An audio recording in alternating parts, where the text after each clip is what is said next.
کیا بنے گا؟ جس رب نے تجھے دیا ہے وہی رب تیرے بچوں کو بھی دے گا. ارے یہ سوچ کہ تیرے بچوں کے مرنے کے بعد ان کا کیا بنے گا. آج کا مسلمان زبان سے تو کلمہ پڑھتا ہے مگر اس کی زندگی حیوانیت کی عکاس ہے.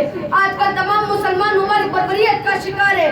اگر کچھ بچ گئے تو وہ دولت, عیاشی اور بے حیائی کے اندھیرے میں ڈوبے ہیں. ظاہر مسلمان لیکن باطن. وَزَامِتُ النَّصَارَىٰ تُتَمَدَّنُ مِنْ حَنُود وَزَامِتُ النَّصَارَىٰ تُتَمَدَّنُ مِنْ حَنُود. یہ مسلمان ہیں جنہیں دیکھ کر شرمائے یہود. حضور اقدس صلی اللہ علیہ وسلم کے ارشاد کا مفہوم ہے کہ جس نے جس قوم سے مشابہت اختیار کی وہ اسی میں سے شمار ہوگا. یوں تو سید بھی ہو, مرزا بھی ہو, افغان بھی ہو. یوں تو سید بھی ہو, مرزا بھی ہو, افغان بھی ہو. تم سب بھی کچھ ہو, بتاؤ مسلمان بھی ہو.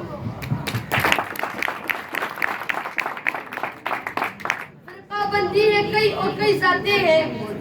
فرقہ بندی ہے کئی اور کئی ذاتیں ہیں.